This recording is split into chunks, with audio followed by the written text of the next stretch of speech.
시청자 여러분 안녕하십니까? 출발 성공 투자 후반부 이어갑니다. 온인주입니다. 안녕하세요. 이혜은입니다. 글로벌 원샷 보면서 간밤 미증시 상황 먼저 정리해보죠. 3대 지수는 하락하면서 마무리를 했습니다. 특히 나스닥의 낙폭이 가장 컸는데 장중 내내 힘을 쓰지 못했던 3대 지수의 흐름이었습니다. 원유 때문인데요. 짙게 들이온 고유가의 그림자, 9거래일 연속으로 원유 가격이 상승세를 이어가고 있습니다. 3대 지수를 끌어내린 가장 강력한 요인이 되고 있는데 일단은 강한 달러의 모습에 원유의 추가 상승 자체는 크게 오르진 않았습니다만 그럼에도 불구하고 고유가 흐름은 계속되고 있습니다. 거기다가 경제 지표들도 다소 엇갈리는 표정을 지었는데 ISM 서비스업 PMI가 발표가 됐습니다. 일단은 서비스업 PMI를 확인을 했을 때 위축 국면이 아니라 오히려 확장 국면에 있다라는 것을 시장이 확인을 했고요. 2년물 국채금리 5.02%까지 치솟으면서 10년물도 함께 치솟는 모습 보여줬습니다. 이에 따라서 시장의 금리 인상 또는 추가적인 긴축에 대한 우려감을 짙게 드러내고 있다는 것이 지표 발표 이후에 시장을 끌어내리면서 확인이 됐고요. 연준 베이지북도 발표가 됐습니다. 연준이 앞으로의 FOMC에서 어떤 정책적인 스탠스를 취할 것이냐를 가늠할 수 있는 중요한 지표 중에 하나인데 완만한 성장이 키워드였습니다. 7월에는 경미하게 성장세가 보여지고 있고 경미한 경제활동의 증가가 눈에 띈다라는 이야기가 담겨 있었는데 어떤 변화들이 있었는지 잠시 후에 더 자세히 짚어보겠습니다. 간밤 미증시의 키워드는 빅테크주라고 꼽을 수 있겠습니다. 빅테크주가 좋았다는 것이 아니라요. 울상을 지었습니다. 유럽발 이슈가 있었고 특히 애플 같은 경우는 중국발 이슈까지 함께 맞으면서 3.6%까지 크게 낙폭을 키워나가는 모습을 보여줬습니다. 중국에서는 아이폰을 공무에서 사용할 수 없게 규제를 하겠다라는 이야기를 내놨는데 아이폰 새로운 시리즈 출시가 임박한 상황에서 이런 발표가 나오니까 안 그래도 둔화되고 있던 아이폰의 매출 앞으로 어떻게 흘러가게 될 것이냐 이 부분에 대한 이야기가 많이 나오고 있습니다.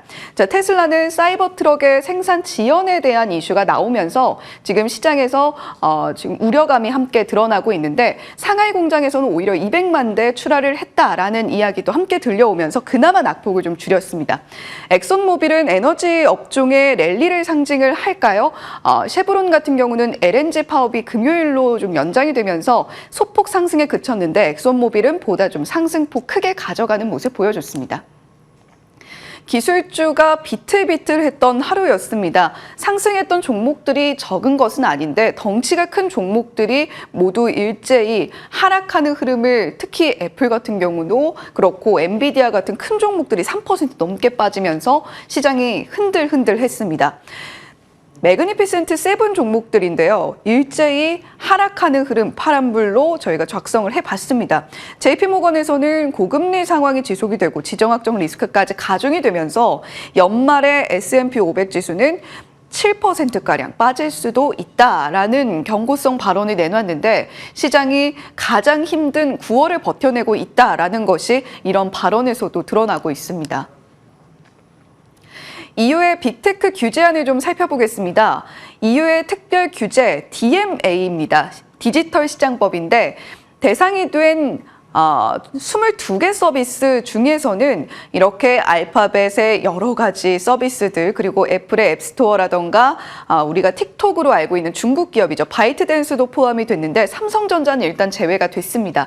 예를 들어서 애플의 앱스토어에서만 다운로드 받을 수 있었던 앱을 이제 유럽에 진출을 할 때는 다른 플랫폼에도 다운로드를 받을 수 있게 좀 열어줘야 된다라는 이야기를 우리가 살펴볼 수가 있었고요. 중요한 것은 디지털 시장법을 지키지 않았을 때의 일입니다. 만약에 위반이 적발이 되게 된다면 연 매출의 10%까지 과징금을 물어야 될 수 있고요. 최대 20%까지도 과징금을 물을 수 있습니다. 반복적으로 위반 사항이 확인이 되면요. 자, 이에 따라서 아마존도 그렇고 애플도 그렇고 즉각적으로 반발하는 움직임을 보여주기는 했는데 일단은 DMA 6개월 뒤인 3월부터 내년 3월부터 일단은 시행에 들어갈 예정입니다. 자, 이렇게 EU의 빅테크 규제안으로 흔들렸던 증시, 거기다가 또 하나가 증시를 더 흔들었습니다. ISM에서 비제조업 PMI를 발표를 했고요. 그에 앞서서 10시 45분에 S&P 글로벌에서 서비스업 PMI를 동시에 발표를 했습니다. S&P 서비스업 발표치를 봤을 때만 해도 예상치를 하회하는 수준으로 나와서 확장 국면이기는 하나, 그래도 시장에는 긍정적인 지표가 될 수 있겠다라고 해석을 하고 있었는데 15분 뒤에 나온 ISM 서비스업 PMI를 보니까 예상치가 52.5, 발표치는 54.5로 확장 국면에서도 예상치를 상회하는 모습을 보여줬습니다. 활발하게 움직이고 있고 강력하다라는 것이죠. 거기다가 기업 활동, 고용, 신규 수주, 물가까지도 모두 예상치를 상회하는 수준으로 발표가 되면서 앞으로 우리가 지표를 중심으로 보겠다는 연준 위원들의 발언을 어떻게 해석을 해야 되는 건지 더욱더 혼란스럽게 됐습니다. 자, 연준 위원들의 발언도 간단하게 체크를 해보겠습니다. 수잔 콜린스 보스턴 총재의 발언이 나왔는데 투표권은 갖고 있지 않죠. 결국에는 데이터 발표 그리고 추가 긴축 가능성에 대한 언급이 있었습니다. 신중하겠다라는 입장인데 비슷한 발언을 파월 의장도 그리고 크리스토퍼 월러 연준 이사도 함께 최근에 내놓은 바가 있습니다. 연준의 남은 행보들 상당히 많이 자리하고 있죠. 당잠사에서 추가로 발언들 정리해서 전해드릴 테니까 앞으로 9월 FOMC에서 어떤 결정이 나오게 될지 그리고 향후에 연준의 스텝은 어떻게 될지 한번 가늠해 보시면 좋겠습니다. 12개 지역의 경제 동향을 파악할 수 있는 베이지북도 발간이 됐습니다. 핵심은 완만한 경기 상승이었는데 7월에는 경미한 경제 활동의 증가가 보여지고 있다. 그리고 완만하게 경제 상승이 일어나고 있다라는 그 지점은 비슷합니다. 그런데 조금 더 포인트를 잡았던 부분은 소비 지출 쪽 그리고 저축액 부문이었습니다. 관광 소비 지출이 강하기는 했는데 이것은 결국에 코로나 때 눌렸던 그 수요의 막바지 라고 해석을 해볼 수가 있다라는 이야기가 들려오고 있고요. 그리고 일부 지역은 저축액마저도 모두 소진을 했기 때문에 지출을 위해서 대출에 의존하고 있는 이러한 상황이 앞으로의 지역 경기에는 어떤 영향을 미치게 될지 그 부분에도 주목을 해보셔야 되겠습니다.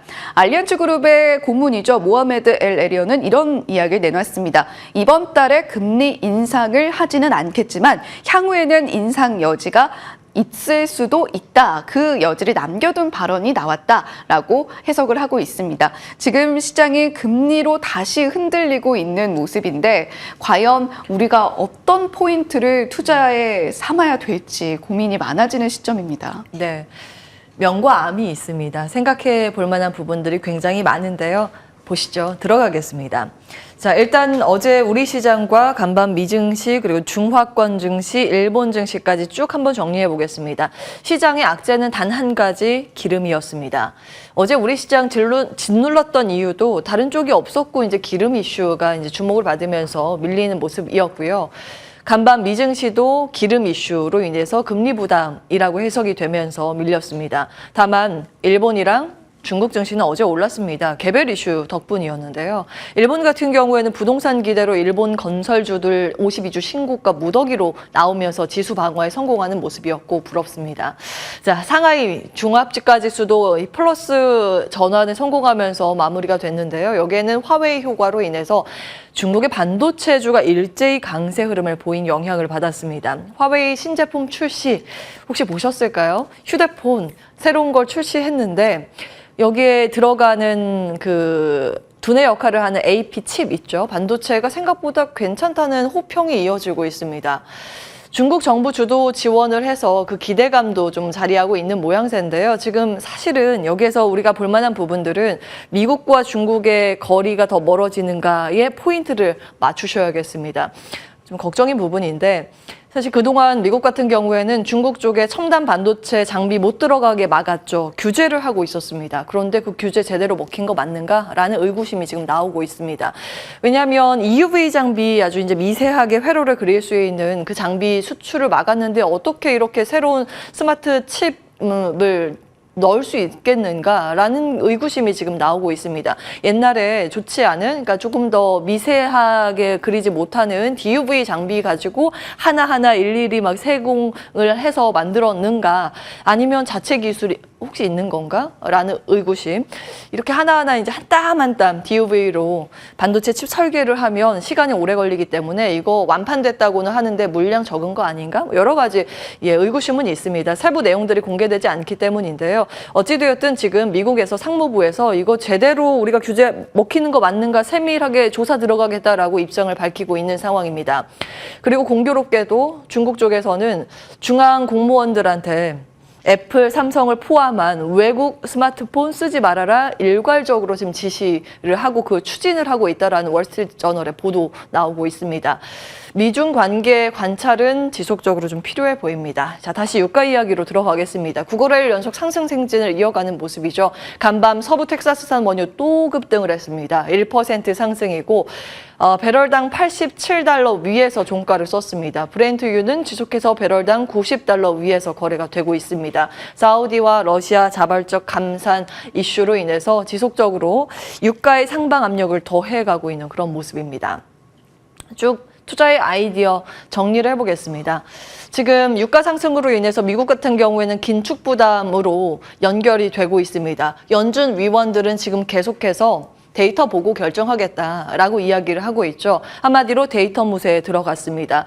보통은 긴축 막바지에 많이 들을 수 있는 말인데 이 데이터가 무엇인가를 보셔야겠죠. 물가지수, 고용지표, 경제지수라는 겁니다. 지금 시장에서 가장 긴장하고 있는 게 물가지수인데 바로 다음 주 공개 예정인 8월 CPI, 이거 어떻게 나올 것인가입니다. 사실은 연준이 보는 2% 물가 목표치라고 하는 건 CPI가 아니라 PC이거든요. PC와 CPI 간략하게 이제 비교를 해서 말씀을 드리면 아주 큰 다른 점은 이겁니다. 소비자 지갑을 바로 반영하는 게 CPI, PCE 같은 경우에는 소비자 지갑, 지출하는 품목 플러스 간접 지출까지 여기에 포함을 시킵니다. 이를테면 고용주가 이 고용한 사람의 의료비나 뭐 보험 등등을 지출을 하죠. 그거까지 다 포함을 해서 보통은 PCE 같은 경우에는 CPI 플러스 GDP다. 두 개 합친 거다라고 인식이 됩니다. 그리고 장바구니 품목 같은 경우도 더 기민하게 PC가 반영이 됩니다. 품목 교체가 여기는 매달 이루어지고요. CPI 같은 경우에는 2년에 한 번씩 이루어집니다. 대체 품목이 여기에 들어간다라는 건데 예를 들면 뭐 소고기 대체해서 이제 닭고기까지 하면 이렇게 교체가 되면 그런 것들이 여기 바로바로 반영이 됩니다. 뭐 우유를 먹는데 대체 품목 두유다. 뭐 두유까지 여기에 다 포함이 되는데 CPI 같은 경우에는 그게 이제 늦죠. 2년에 한 번씩밖에 교체되지 않기 때문입니다. 즉 PCE 같은 경우에는 이 범위가 굉장히 넓고 조사하는 시간이 많이 걸리기 때문에 월 말에 공개가 됩니다. 그리고 CPI는 조금 더 빨리 공개가 되죠. 그래서 보통 시장은 더 빨리 공개되는 CPI에 주목을 합니다. 그래서 지금 유가에 대해서 우려감이 키워진 만큼 CPI에 대한 경계감이 높아지고 있다는 점 이해를 하시면 되겠습니다. 아이디어 한판 정리해 보겠습니다. 이번 주 내내 말씀을 드렸던 건데 국제 유가의 명과 암입니다. 유가 상승을 하게 되면 물가 부담과 긴축 전망 강화도 있지만 기업 비용 부담으로 이어집니다. 기업에 대한 실적 우려감이 연결이 되는 부분이고요. 기름 가격이 올라가니까 항공유도 올라가죠. 항공유의 부담으로 항공이나 해운 같은 경우에 전통적으로 피해 섹터로 꼽히기도 합니다. 다만 최근 이제 분위기가 비싸도 여행 간다 이런 분위기가 있기 때문에 이건 어떻게 이번에는 반영되는지는 지켜보시면 되겠습니다. 호재의 경로 어제 이제 정리해드린 내용인데요. 기름 가격이 비싸지니까 마진도 더 많이 붙여서 팔 수 있겠죠. 정제 마진 개선으로 인해서 전통적으로는 정유화학업체 긍정적으로 해석이 됩니다. 그리고 기름을 많이 팔아서 수입을 내는 중동 국가 살림살이 더 나아지겠죠. 사우디 재정 수입 증가로 이어져서 경제 구조 개편에 돈을 들이겠죠. 건물 짓고 프로젝트 하고 하는데 돈 쓰고 플랜트 올리고 그래서 전통적으로 유가 상승하면 기계, 건설, 조선 기자재 등이 호재로 인식이 됩니다. 조선 기자재는 정확히 플랜트 10% 기자재에 해당이 되고요. 유가 부담으로 인해서 대체 에너지를 찾습니다. 유가 기름 비싸니까 다른 거 쓴다라는 차원에서 조선, 원자력, 풍력, 태양광, 화력, 전기차 등등이 거론이 됩니다. 물가 상승으로 인해서는 기업 비용 축소 노력을 하게 됩니다. 다른 데서 이제 우리 허리띠 졸라매자. 그러면 자동화에 조금 더 집중을 해볼까? 로봇 AI 이런 아이디어라는 점 기억을 하시면 되겠습니다. 자, 지금 기름 부담은 있습니다. 매크로적으로 분명히 이제 악재 요인인 건 확실합니다. 그럼에도 불구하고 시장 기대 요인은 추가가 되고 있는데요. 전체적으로 글로벌 경기는 조금씩 살아날 조짐을 보이고 있는 걸까요? 간밤 공개된 OECD G20 경기 선행지수는 기준선을 아주 오랜만에 넘었습니다. 100이 기준선이죠. 100을 웃돌면 확장 국면이다. 그 밑돌면 경기가 위축 국면이다 라고 하는데요. 그동안 100을 밑돌았습니다. 그런데 이번에 공개된 8월 수치 100을 웃돌았습니다. 작년 3월 이후 처음 보는 100자리입니다. 수출 의존도가 높은 한국 기업들에 당연히 이제 긍정적인 영향을 미치게 되겠죠. 경기 민감주라고 하면 아주 여러 가지가 되겠지만 우리나라는 대표적으로 반도체입니다. 모든 제품, IT 제품에 들어가기 때문에 경기가 살아나서 소비자들이 지갑을 열면 반도체 수출도 늘어나기 때문입니다. 보통은 이런 경기 민감주의 반도체면 AI 반도체라기보다는 범용 반도체가 해당이 됩니다. 그래서 간밤 보면 마이크론 같은 경우에는 엔비디아 약세에도 불구하고 상승세를 시현했다는 걸 확인해 보실 수 있습니다. 범용 반도체 측면에서 정리를 해볼 텐데요. 최근 반도체 변화 요인, 웨스턴 디지털은 낸드 중심, 마이크론은 디램 중심입니다. 업황 회복 기대감이 조금씩 더해지고 있는 상황이고 모건 스탠리에서는 대만, AI 제외한 나머지 범용 반도체 서버 출하 증가 전망도 이야기를 하고 있는 상황입니다. 여기에 이제 추가된 부분인데요. 마이크론도 낸드 웨이퍼 계약 가격 10% 인상할 것이라고 꽈밍치 애널리스트가 조금 전에 이제 보도 자료를 냈고요. 삼성 같은 경우에 이미 8월에 가격 인상을 했는데 그 바통을 마이크론이 이어받는다. 뭐 이런 이야기입니다. 그리고 인텔 같은 경우 DDR5 보급률 증가에 대한 기대감이 이 마이크론에 대한 상승 근거로 제시가 되고 있습니다. 그래서 올해 4분기에서 내년 1분기에 이런 관련 범용 반도체도 수혜를 볼 것이라는 보고서 내용 눈에 띕니다.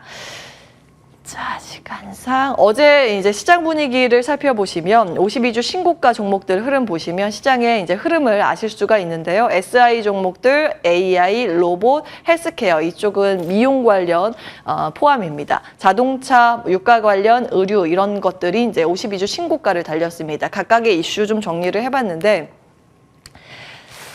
시간 외 상승 특징주를 보시면 이제 겹치는 것들이 있습니다. 계속해서 이 AI와 로봇 헬스케어가 시장에서 아웃퍼폼하고 있다는 걸 확인해 보실 수 있습니다. 플러스 국책과제 선정 이슈로 인해서 AR, VR 테마주가 시간 외거래에서 주가 상승이 있었다는 점 참고해 보시면 되겠습니다. 관련주의 상승률 상위 배열로 기입을 해봤습니다.